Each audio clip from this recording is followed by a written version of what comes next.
Before we begin this incredible true story, please subscribe to our channel and hit the notification bell. We need to reach 1,000 subscribers to continue bringing you these life-changing testimonies. Your subscription makes these stories possible. Clinically dead, but he returned with a message from heaven. If you've ever questioned whether miracles still happen today, what you're about to hear will change everything you believe about life, death, and divine purpose. Dr. David Mitchell was a man who saved hearts for a living, but his own heart was dying. At 38 years old, this cardiovascular surgeon at Chicago Memorial Hospital had dedicated 15 years of his life to the operating room, believing he was fulfilling God's calling. But after losing patient after patient, his faith was crumbling like sand through his fingers. December 23rd, 2023. The date is burned into David's memory forever. He had just watched another life slip away on his operating table. A 45-year-old father of 3 who would never see Christmas morning with his children. Standing in that sterile hospital corridor, David felt something die inside him. "Where are you when I need you most?" he cried out to the God he could no longer feel. The blizzard raging outside Chicago seemed to mirror the storm in David's soul. His colleagues warned him not to drive, but he couldn't bear staying in that hospital another minute. His apartment waited, cold, empty, silent. His wife Sarah had walked out 6 months earlier, unable to watch him destroy himself with guilt over every patient he couldn't save. As David's car crawled through the snow-covered streets, visibility was nearly zero. He was thinking about that father's children, wondering how they would celebrate Christmas without their daddy. When it happened, a semi-truck ran a red light, slamming into David's sedan with devastating force. The impact was catastrophic. David's car flipped 3 times before crashing into a concrete barrier. When the paramedics arrived, they found him trapped, bleeding, with no pulse. His heart had stopped. At Chicago Memorial, the same hospital where he had fought to save so many lives, David's colleagues now fought desperately to save his. For 17 minutes, he was clinically dead. No heartbeat, no brain activity. The monitors showed nothing but flat lines, but David wasn't gone. He was somewhere else entirely.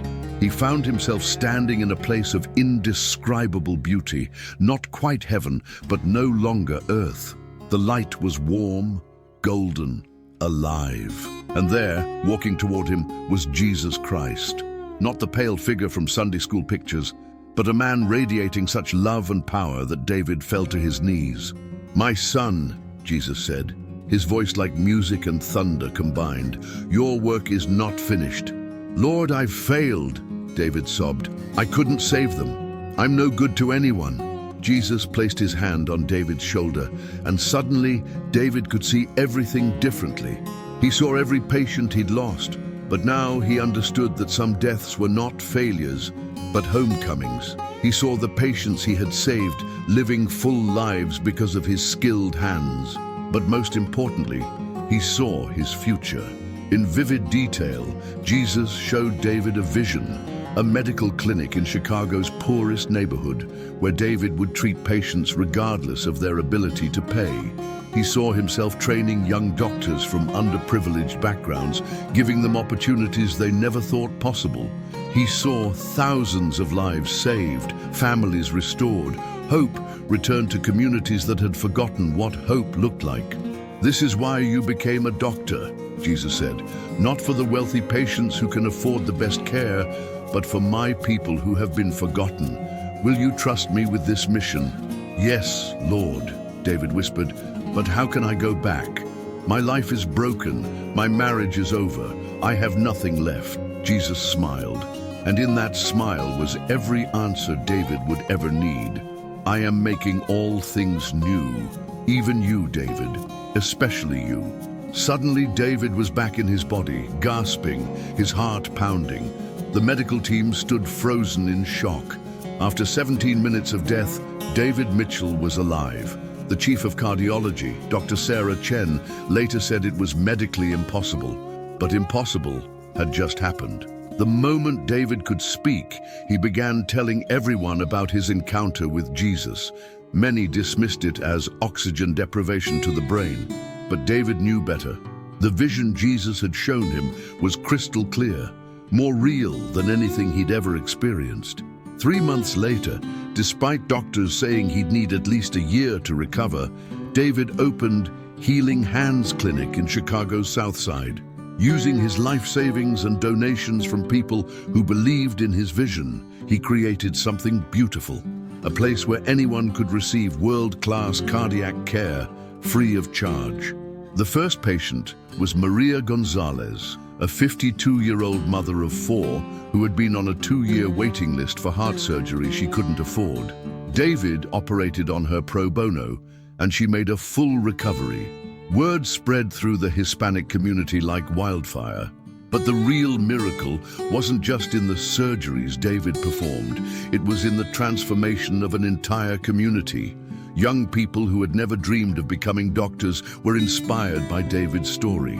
He started a scholarship program, paying for their medical education in exchange for a commitment to serve in underserved communities. Sarah, David's estranged wife, watched from afar as her husband became someone she barely recognized, but in the best possible way.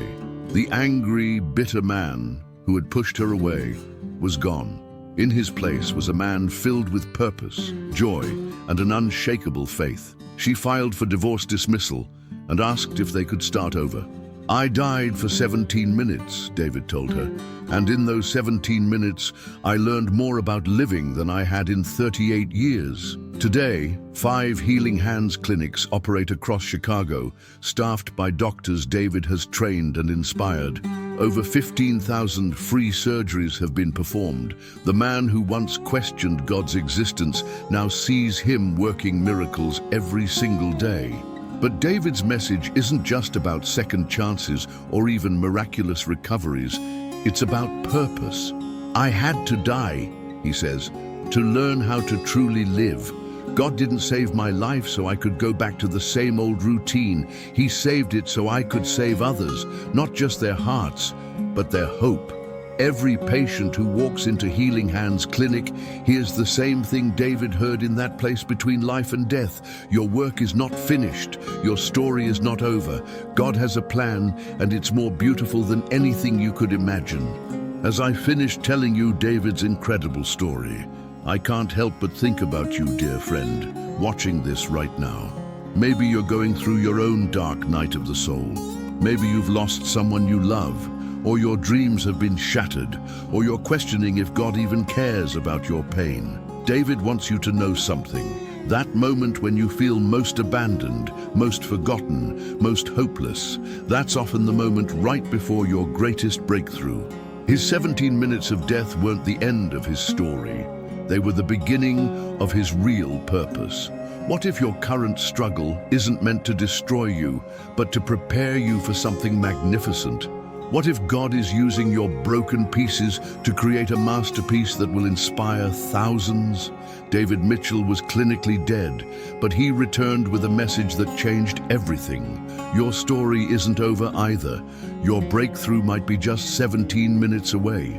If this story touched your heart, please hit like and subscribe. We're so close to 1,000 subscribers.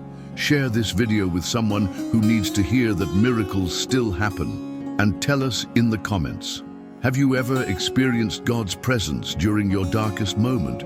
Your story could inspire someone else who's watching. Remember, your mess can become your message. Your test can become your testimony. And sometimes, what looks like the end is really just the beginning. Until next time, keep believing in miracles. They're happening all around us.